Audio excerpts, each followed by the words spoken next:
Hi, I'm Dennis, and I've been a gardener for 50 years. I've learned a lot about plants that I'd like to share with you, especially growing and processing medicinal plants.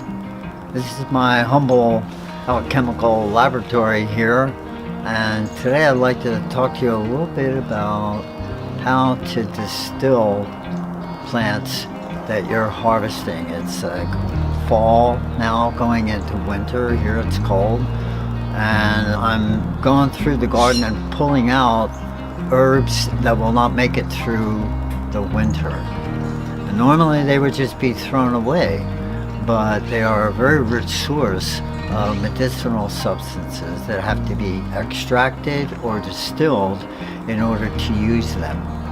I have a lot of lemon balm growing. It's a wonderful herb, Melissa, and I have to trim it all the way down to the ground, and there's a lot of it left. I run it through a still.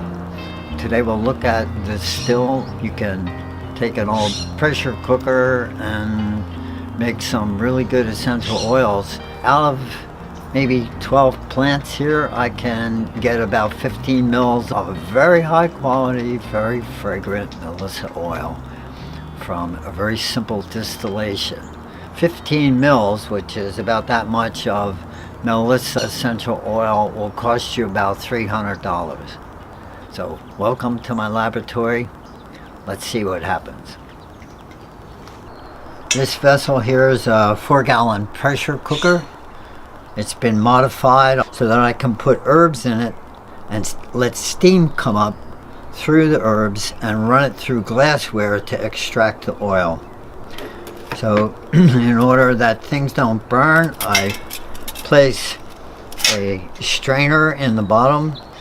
So this is lemon balm, and it's fresh, just harvested this morning, and I put that in there. But I've found over time that I get much better oil if I harvest it in the evening and then let it wilt. And that's an old process called shocking. So what happens when you cut an herb, it goes into kind of a hyper oil production mode. If I shock it and let it wilt overnight, I can put a lot more in the boiling flask and I get a better quality oil. So the thing you want to not do is just pack it really tight.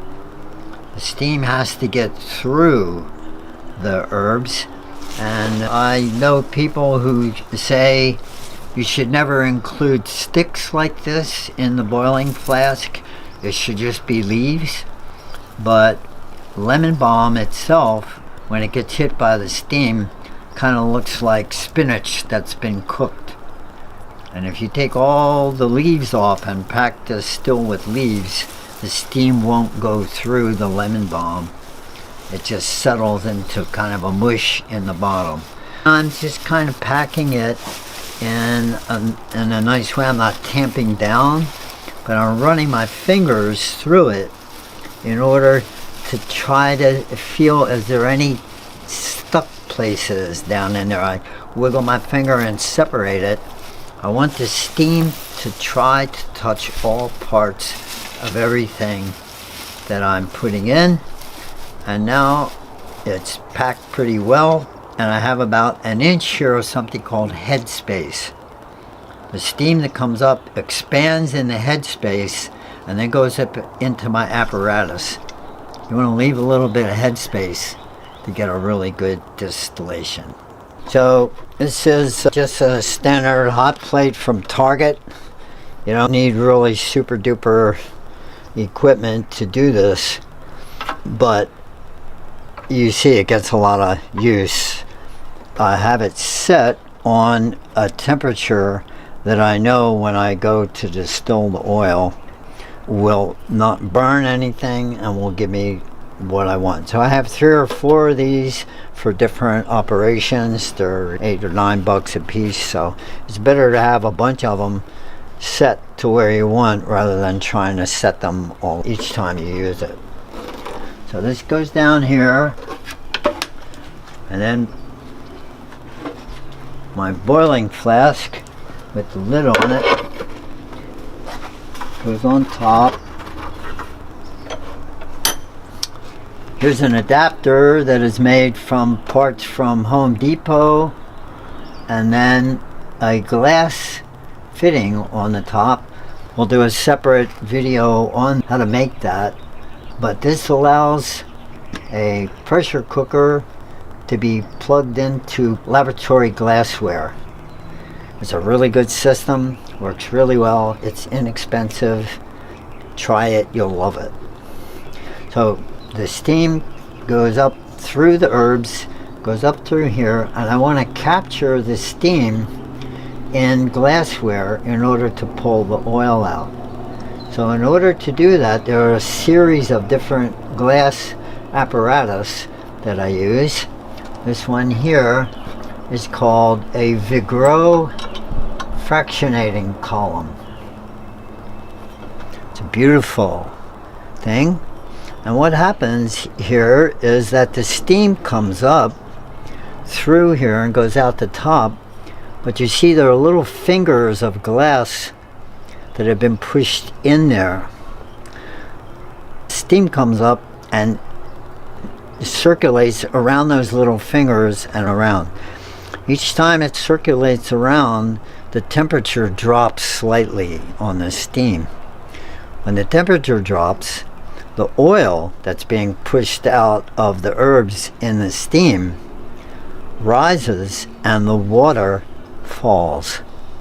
So down here there's a certain proportion of oil and water that's pretty much equal, but at the top of the separator there's much more oil in the steam than there is down here. It's a beautiful, beautiful piece of equipment, and you order it special, treat it like a baby. It's very, very delicate. And I'm going to put this in here and bring it over and support it. So my Vigro separator is placed into the boiling flask. These joints here are made out of ground glass so that they kind of will walk. But what I found over time, that if it is just used all the time, sometimes they get locked a little bit and you break them trying to separate them. So what I do is I use something called vacuum grease or high vacuum grease that are used by chemists to do this, and I coat these with a little bit of vacuum grease in order to keep the system flexible. So up here is another component known as a clevenger, and I'm just going to lift this whole thing up here and pop that into the top. And just to make sure, put a little clip on there, hold that together, and now the steam will come up through the Vigro and go up into this piece of equipment here. This is a clevenger, and it's a brilliant piece of equipment designed to separate out the oil. So what happens is the steam goes up through this tube and goes in here and then goes up. When it goes up above here is a water-filled condenser. The hot steam goes into an inner tube inside the condenser and condenses, and then drops down and falls down into the clevenger. The clevenger has water in it up to there, because that part right there is equal to that. They are at the same level. And the beauty of this is, as water with oil drops down into the receiver down here, the extra water gets pushed up and out and returns back into the boiling flask. So it's continually recycling the water. You don't run out of water in the boiling flask. But over time, very small amounts of oil begin to build up. So this little bit of oil you can see there is from a run that I did yesterday. And I'm going to do another run or 2 or 3 today to build up enough oil for me to extract. So the oil will stay on the top of the water here. The water will return down.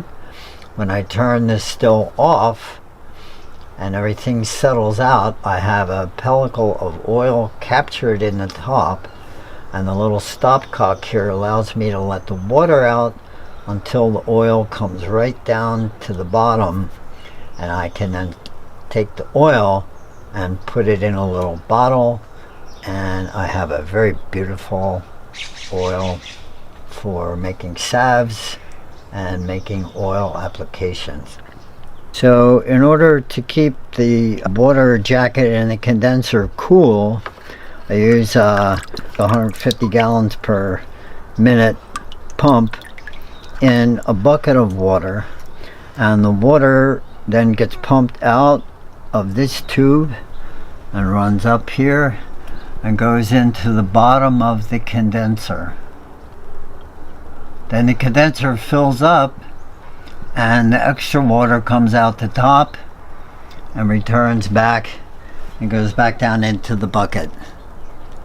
After 1 or 2 runs, depending upon how warm it is during the day, I have another bucket here that I can just put the pump in there for working all day.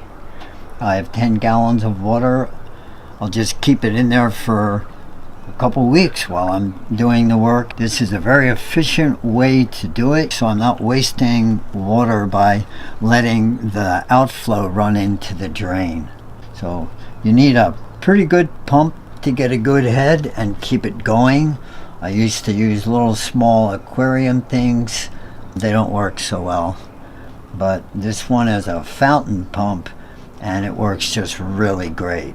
So the water comes up, goes through the condenser, and comes back in a continual recycling system. So here's the still in action. These little fingers are pushed in from the outside into that chamber, and they create a turbulence. When the steam comes up, it goes around each set of little fingers and drops a little bit in temperature. So the water has a tendency in the lower part of the separator to drop out, which means that the steam that's coming up here is richer in oil than that is coming out of the still at the bottom. There's more oil in water, and here more water in oil.